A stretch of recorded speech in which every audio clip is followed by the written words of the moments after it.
দেখো বন্ধুরা, ফাইনালি কিন্তু আমার রান্না একদম রেডি। আর কত সুন্দর দেখা যাচ্ছে, মাছগুলো ফুলকপি আলু সব কিন্তু আস্তে আস্তে রয়েছে, দেখতে যেরকম হয়েছে বন্ধুরা, আর খেতে কিন্তু অপূর্ব লেগেছে। আর বন্ধুরা, আমি কিন্তু একটু খেয়ে তারপরে তোমাদের সাথে ভয়েস দিচ্ছি। আর সব সময়ের জন্য এভাবে যদি ফুলকপিটা রান্না করা হয়, খেতে কিন্তু বন্ধুরা দুর্দান্ত লাগে। একবার হলেও রেসিপিটা ফলো করে রান্না করে দেখতে পারো কেমন লাগে।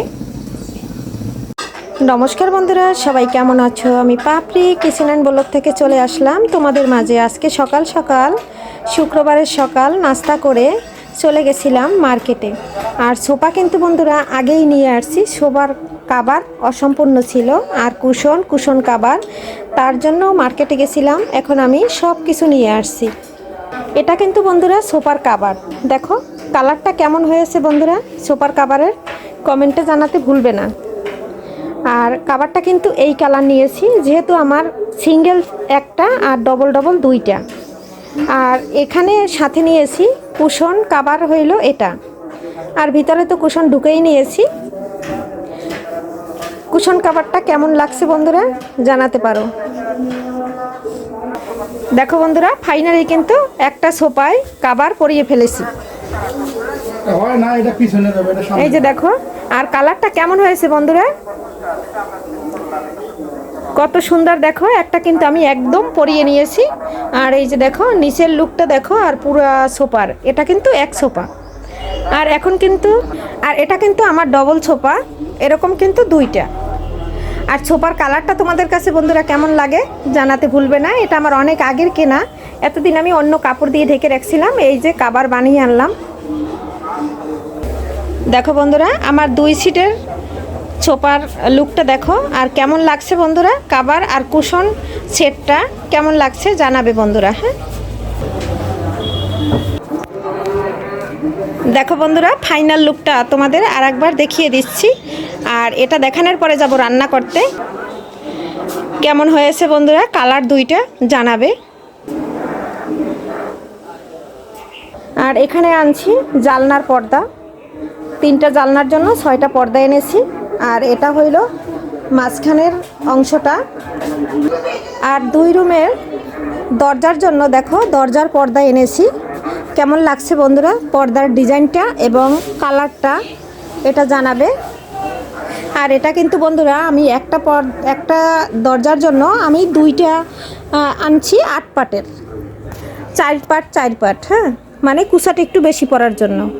আর এই তোমাদের মানে দরজার পর্দাটা কেমন লাগছে এটা জানাতে পারো। এরকম ফুল আছে সিম্পলের ভিতর, মানে আমি কুশন কাভারের সাথে মিলিয়ে এনেছি।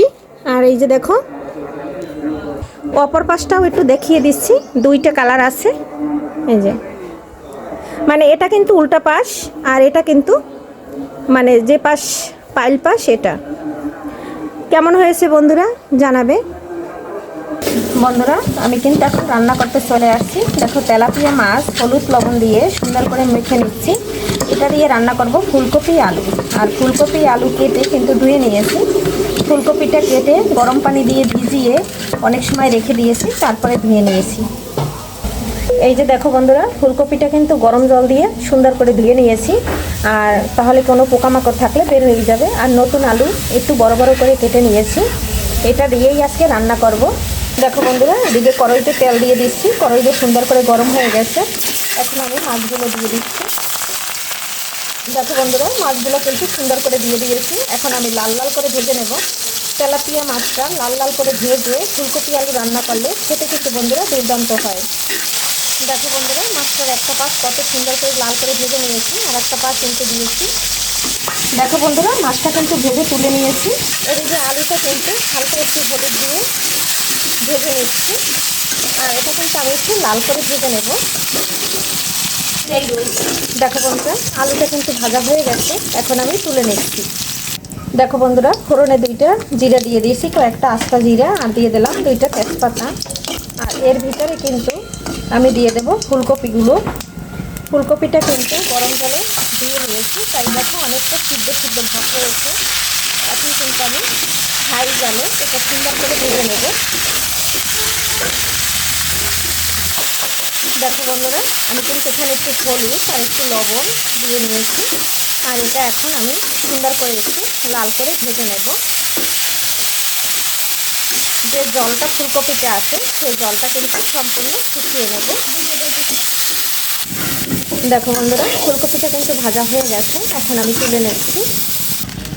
বন্ধুরা, এখন কিন্তু আরেকটু তেল দিয়ে দিচ্ছি। তেলের ভিতর পেঁয়াজ কাঁচামরিচ ভেজে নেব। মশলাগুলো ফোড়নে কয়েকটা কালো জিরা দিয়ে দিচ্ছি। আজকে এখানে আমি কোনো বাটা মশলা ব্যবহার করব না, আমি পেঁয়াজ কুচিয়ে দেব আর দেবো কাঁচামরিচ। এটা মাঝখান থেকে ফালি করে নিয়েছি। দেখো, এই কালো জিরাটা তেলে পরে যে ফুলকপির একটা গন্ধ আছে সেটা কিন্তু আসে না। আর এখন আমি কিন্তু পেঁয়াজ আর মরিচটা কিন্তু দিয়ে দিয়েছি। এটা একটু ভেজে এখানে জল দিয়ে আমি গুঁড়ো মশলাটা খুব সুন্দর করে কষিয়ে নেব। এখানে দেখো, গুঁড়ো মশলা একটু জল দিয়ে এটা সুন্দর করে গুলিয়ে নিয়েছি। এখানে জিরার গুঁড়া, ধনিয়ার গুঁড়া, হলুদের গুঁড়া এবং মরিচের গুঁড়া সব কিছু দেখো জলটায় মিলিয়ে নিয়েছি। পেঁয়াজটা কিন্তু আমার ভাজা হয়ে গেছে। এই পর্যায়ে ওই মশলাটা দিয়ে দেব। দেখো, মশলাটা কিন্তু দিয়ে দিয়েছি। এখন এটা একটু নেড়ে ছেড়ে দেব। এর সাথে কিন্তু আমি একটু কষিয়ে নেব। কষিয়ে নেওয়ার পরে ফুলকপি আলু দিয়ে একটু কষিয়ে নেব। স্বাদ অনুযায়ী লবণটা দিয়ে দিচ্ছি। লবণ আমি ভাজিতে দিচ্ছি তাই একটু কম দিয়ে দিয়েছি। দেখো বন্ধুরা, মশলার ভিতরে আমি যে আলু ফুলকপি ভেজে রেখেছি সেটা কিন্তু আমি দিয়ে দিচ্ছি। আর এটা একটু কষিয়ে আমি গরম জল দেবো। আর এটা কিন্তু বেশি একটা ঝোল রান্না করব না, সামান্য পরিমাণে ঝোল রান্না করব। কষানো হয়ে গেলে তারপরে কিন্তু জলটা ব্যবহার করব। দেখো বন্ধুরা, তরকারিটা কষানো হয়ে গেছে আর এখন কিন্তু আমি গরম জলটা দিয়ে দিয়েছি। জলটা কিন্তু দেয়া শেষ।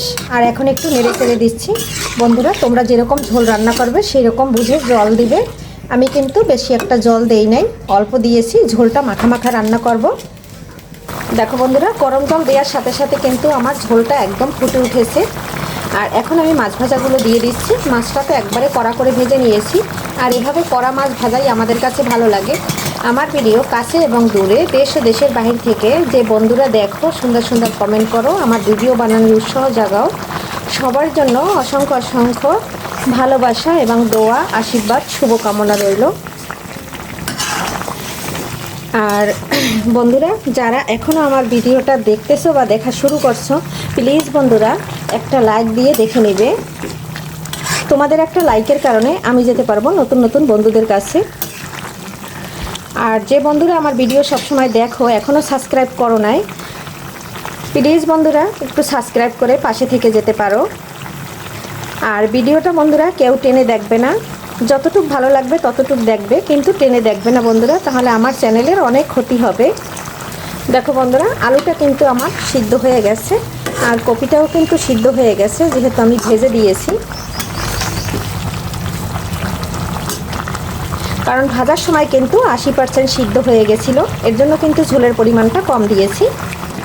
রান্নাটা কিন্তু প্রায় শেষের দিকে বন্ধুরা। এই পর্যায়ে আমি মাঝখান থেকে ভেঙে 2টা কাঁচামরিচ দিয়ে দিলাম, 3টা, তাহলে সুন্দর একটা ফ্লেভার আসবে। এখন দিয়ে দেবো ধনে পাতা আর দিয়ে দেবো জিরার গুঁড়া। জিরার গুঁড়াটা, ধনে পাতাটা দিয়ে দিচ্ছি। এখন দিয়ে দিচ্ছি জিরার গুঁড়া। এখন আমি 5 মিনিটের জন্য ঢাকনা দিয়ে ঢেকে দেব। একটু নেড়ে দিচ্ছি, যেহেতু আমি মাছটা একদম মাখা মাখা রান্না করব, তাই একটু নেড়ে দিয়ে একটু ঢেকে রাখবো। ধনে পাতা, কাঁচামরিচের ফ্লেভারটা আর জিরার গুঁড়াটা যাতে খুব সুন্দর করে সবজির মধ্যে এবং মাছের মধ্যে ঢুকে যায়। ঢেকে রাখছি আর জালটা একবারে কমিয়ে রাখছি। 5 মিনিট পরে চলে আসলাম। দেখো, আমার রান্না কিন্তু রেডি হয়ে গেছে বন্ধুরা। এখন কিন্তু আমি নামিয়ে নেব। সবাই বন্ধুরা, আজকে কিন্তু রান্নাটা হয়ে গেছে, এখন আমি নামিয়ে নিচ্ছি। আজকের ভিডিও এখানেই শেষ করছি। সবাই ভালো থাকবে, সুস্থ থাকবে। Bye bye.